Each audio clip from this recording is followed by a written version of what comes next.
Churata. Sí, Renata. Bien, estimados compañeros, doctor, buenas tardes. El tema que vamos a abordar es la evolución de la cibernética a la ciencia cognitiva. Los integrantes somos Roel Elmer Quiroz Chuquipiunta, Uber Hurtado Arhuata y mi persona Juan Churata Guaray.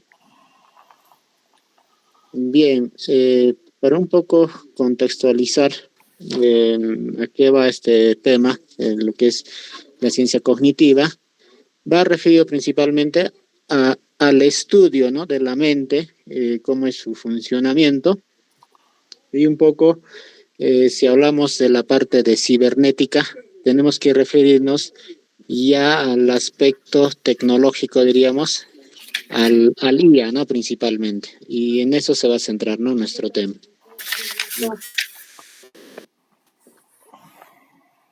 Bien, ya habían hecho algunos estudios en la parte, en este caso, México, Rosenbloit, también está Werner, y habían hecho un estudio en donde mantenían, ¿no?, de algo, diríamos,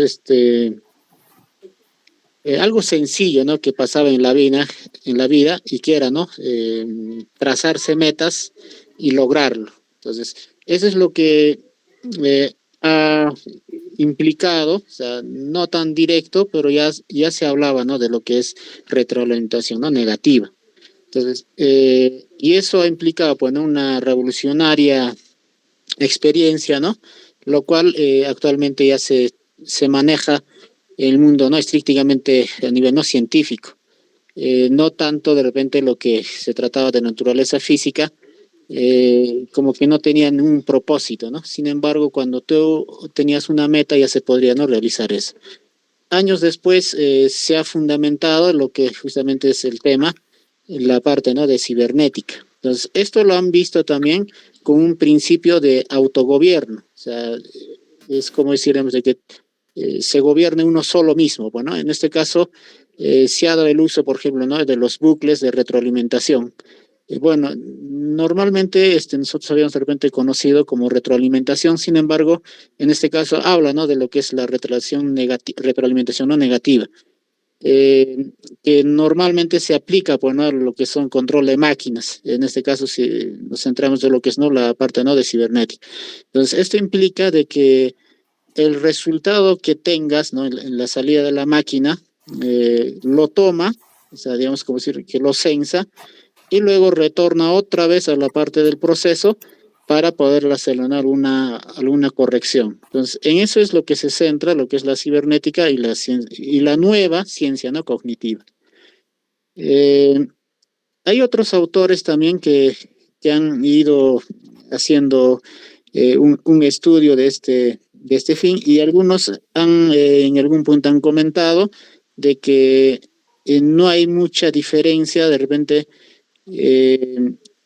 un poco comparando, ¿no?, lo que hay el avance tecnológico, lo que es ¿no?, cuando simplemente la IA se complemente totalmente, y qué tan diferente sería con respecto al comportamiento, ¿no?, humano, de tener, ¿no?, un criterio propio.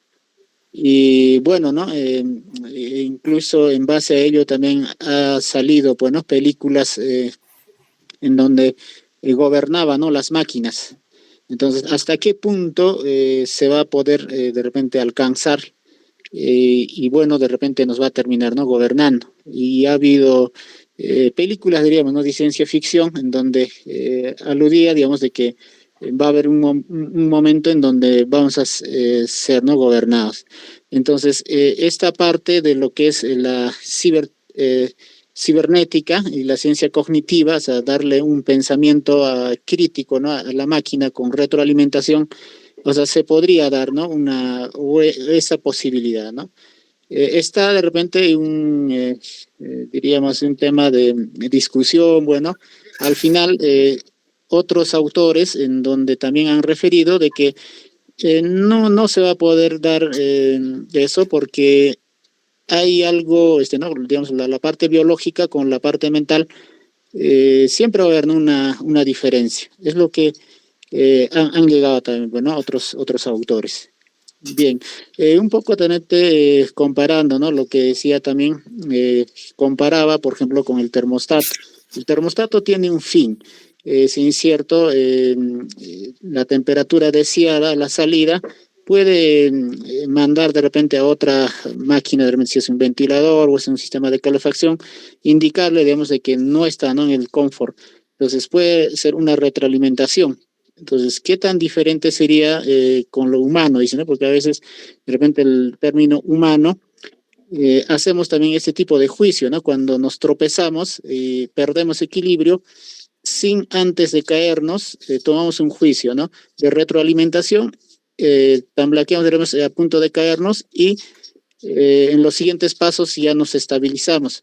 Entonces, la parte de lo que tiene la función del termostato es lo mismo, ¿no? O sea, no alcanza la temperatura confort, entonces se retroalimenta y, bueno, activa otros mecanismos para alcanzar, pues, ¿no? Una estabilidad. Entonces, en eso se centra, ¿no? Entonces, había, en este caso, en los décadas de los 70, por ejemplo, en este caso el biólogo chileno, en donde se hace esa diferencia, ¿no? En donde que va a haber una diferencia significativa porque la implicación dice que somos más que nuestras máquinas porque somos individuos no mortales. Más allá también hay otra argumentación, digamos, de que somos diferentes biológicamente y no vamos a igualarnos de repente con una máquina, dice, ¿no? Entonces, eso es, ¿no? Como una parte que viene a ser la parte de la cibernética y un poco también mis demás integrantes van a ir, ¿no? Apoyando a continuar, ¿no? Con este desarrollo, ¿no? De este tema. Adelante, Elmer. Muchas gracias, compañero Juan. Sí. Bueno, continuando con respecto a la retroalimentación, como mi compañero expuso de la retroalimentación negativa, ¿no? Negative feedback, en el cual detecta, ¿no? Detecta esta desviación respecto a una meta y corrige el error que llegó, ¿no? En el dispositivo o sistema analizado. Para este caso y para esta parte, lo que se va a ver es ya algo retroalimentado, ya con doble comportamiento o con una, se podría decir, con una solución mejorada que lo llama ultraestabilidad. Para ello, el investigador o el que realizó dicha área, el padre de la cibernética, Norbert Wiener, junto con otros ingenieros en los años 1964, realizó diferentes temáticas al respecto a este tema. Y uno de ellos es su libro de cibernética, es que trata, digamos, a temas de cómo la programación y o sea, todo lo referente a los análisis de códigos matemáticos, códigos de lenguaje de programación y también en la vida simple o en la vida cotidiana existen estos casos, ¿no? Existen estos casos similares. Cabe resaltar también de que Wiener, también junto con otros como Alan Turing, Newman, Shannon, hicieron varios aportes con referente a esta área. Vamos a ver esta parte de la ultraestabilidad, adaptación en sistemas vivos. Considerando que para una retransmisión negativa, un sistema, un mecanismo, detecta una desviación respecto a una meta y lo corrige. Un caso de ejemplo que nos mencionó vuestro compañero es el termostato, ¿no? O sea, digamos, si nosotros estamos en una casa, en una vivienda, lo programamos a una cierta temperatura y si es que hay una diferencia de temperatura en el lugar, entonces lo que hace el termostato es se activa la calefacción y ahí sale el aire acondicionado, ¿no? Hasta que llega al valor predeterminado por nosotros que hemos digitalizado, ¿no?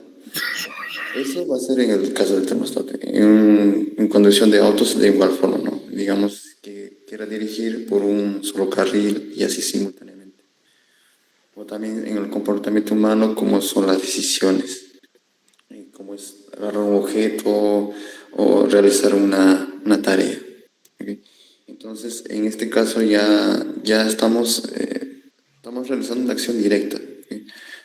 Ahora, pero ¿qué pasaría para llegar a este caso? ¿Qué pasaría si, por ejemplo, en el verano programamos el termostato y queremos que realice su acción? Entonces, en el verano va a haber, digamos, un incremento de temperatura elevado. Entonces el controlador, el regulador de lo que se está controlando la temperatura, entonces del termostato, no va, o sea, va a ser su trabajo más difícil, ¿no? No va a ser como realizado anteriormente. Por ende, entonces va a tener que realizar más trabajo y por ello, si es que continúa así, se sobrecalienta y hasta al final quedarse, digamos, en un desuso, ¿no? Ya no va a hacer su trabajo. Y ese problema lo llama perturbación, según Ashby, ¿no? Ross Ashby es un pionero de la cibernética que ve esta parte, ¿no? Instruye de diferentes, se puede decir, de diferentes comportamientos, tanto de animales y como de personas. Una de sus preguntas fue que, ¿por qué algunos animales se adaptan a unas conductas, circunstancias imprevistas? De ahí parte, digamos, varias formas de cómo solucionar o cómo poder lograr, digamos, esa adaptabilidad en las máquinas, ¿no? Para poder adaptarse en condiciones diferentes. Y por ello, Ashby crea el hemostato, ¿no? Un dispositivo mecánico, electrónico, que su finalidad es detectar esa perturbación o detectar una perturbación, entonces mantenerlo estable, entonces, sin ningún problema de sobrecalentamiento u otras cosas. Bueno, después es el concepto de ultraestabilidad, ¿no? Ahora, otro caso ejemplo es de la programación. Programación, como son mucho de la parte de informática o sistemas, conocemos, ¿no? Conocen esa parte de cómo podemos aplicar retroalimentación negativa y la retroalimentación adaptativa. Por ejemplo, acá un caso ejemplo que he considerado de nuestra área de mecánica es al realizar un análisis de esfuerzo normal y teniendo en cuenta las dos retroalimentaciones mencionadas, ¿no? En el primer caso se ponen los códigos en Python, se consideran los datos para el cálculo y también su visualización, donde dice print. Y en la parte for va a salir se va a reemplazar ahí los datos, ¿no? Cuáles son los valores que se van a mencionar. Ahora, donde dice el primer bucle, en if, ya se condiciona. En esta parte, en esta sección, ya consideramos lo que se llama la retroalimentación negativa.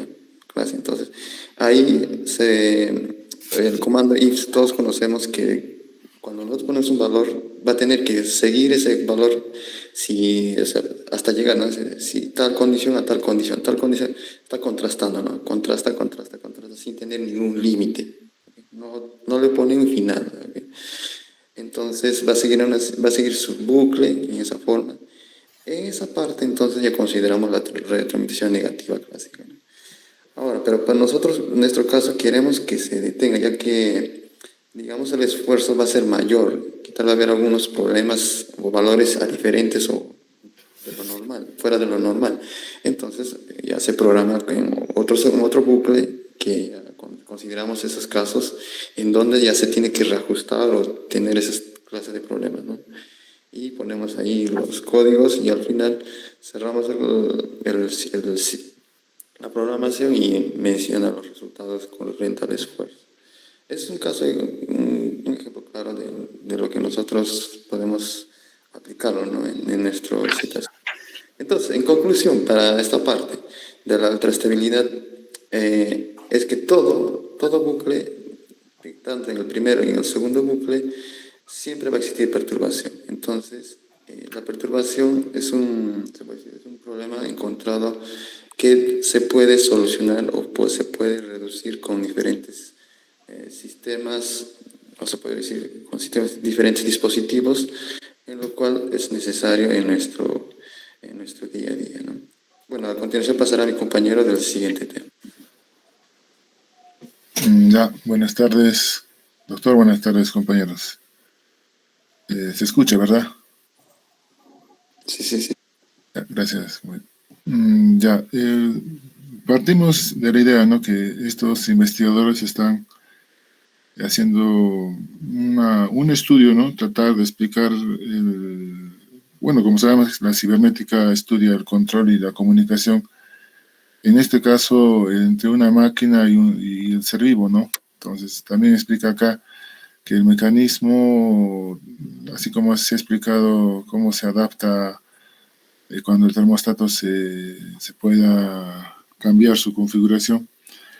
En este caso, el ser vivo, en este caso, el ser humano lo está haciendo una comparación, cómo va a reaccionar. Y por eso en esta parte habla de la autopoiesis, un enfoque a la vida, ¿no? Más que todo va a hablar de que el ser humano tiene una autonomía biológica.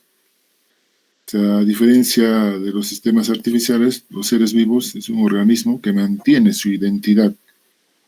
O sea, tiene su propio metabolismo, ¿no? Se adapta. Pero están determinados por sí mismos, ¿no? O sea, en el caso de los seres vivos, se mantienen su identidad, ¿no? Más allá que podamos alterar alguna coyuntura, ¿no? También, más que todo, también habla lo va a relacionar, ¿no? Como hay una filosofía, una perspectiva que da Hans, es un filósofo alemán, y relaciona, ¿no? O sea, si bien es cierto, estamos adaptando el ser humano, o sea, ¿a qué le da más importancia? Dice, ¿no? Entonces, más que todo, dice, nosotros le damos importancia a nuestra existencia, ¿no? Pero también habla de la precariedad que el ser humano se puede enfermar, ¿no? O sea, va a envejecer. O sea, en otras palabras, también somos mortales, ¿no? Dice que el ser humano se va a priorizar, ¿no? Su existencia. Esta idea lo mantiene, ¿no? Varela, o sea, tanto Maturana como Varela, con este filósofo alemán, lo adaptan a su investigación, esta idea lo integra, ¿no? A esta ciencia cognitiva. Y no es más que todo cuidar, ¿no? Ya esa sensación que tiene todo su cuerpo y va a querer relacionar o relaciona, ¿no? ¿No? Se podría decir lo que he tratado de resumir es su sensomotora, dice, ¿no? Que tiene, o sea, el ser humano no está solo, entonces por eso que dice que tiende a regularizar esa interacción, ¿no? Entre varios seres humanos. Pues, pero trata de explicar también de que acá tenemos, ¿no? Algunas ideas, ¿no? Tiende a una interacción con el entorno, no se adapta, ¿no? Como les decía también, le da importancia también ¿no? A la parte, ¿no? De la parte social. Y también, ¿no? Puede afectar al ambiente, ¿no? Su comportamiento ante sensaciones que él mismo puede generar y, ¿no? Y también lo puede regular, ¿no? De forma particular, ¿no? O sea, si digamos algo alterado también lo puede regular, ¿no? Por eso se dice que el ser humano tiene su autoproducción, ¿no? En la parte también, ¿no? De estos investigadores relacionan, ¿no? La parte donde Werner, ¿no? Bueno, esta llama cibernética, esta es una idea revolucionaria, ¿no? Que dice que el ser humano no tiene, acá le he puesto, ¿no? Que han querido explicar, ¿no? La existencia, ¿no? O sea, le dan prioridad a que no puedan, van a envejecer, o sea, por eso habla de una precariedad, ¿no? Y su relación con las máquinas, ¿no? Esa es la gran diferencia que mencionan estos investigadores. Bueno, y también, ¿no? En las conclusiones que nos muestra, dice que somos seres que nos interesan los demás, ¿no? Por eso que también nos relacionamos y nos importa, ¿no? Nuestros semejantes. Acá hay también, ¿no? Un poquito de lo que habló también estos investigadores, ¿no? Es una nueva ciencia para entender, ¿no? Nuestro entorno, o sea, cómo se relaciona la parte de las máquinas, la comunicación, ¿no? El control, ¿no? Por eso habla de la influencia de la cibernética, aspectos objetivos y subjetivos, ¿no? Por eso les decía, hace una comparación, ¿no? De tanto la máquina como el ser humano. Y eso trata de, ¿no? Buscar comprender, ¿no? La existencia, ¿no? Humana en su totalidad, ¿no? Integrando estas ideas, ¿no? Y la importancia también, ¿no? Que le da al final, ¿no? Como dice que el ser humano también tiene esa precariedad, se preocupa, ¿no? De su cuerpo. Entonces, ahí también logra establecer que el ser humano es mortal, ¿no? O sea, no somos inmortales y la esencia también es la gran diferencia también, ¿no? Con los mecanismos. Hasta esa parte hemos tratado de exponer esta presentación, doctor.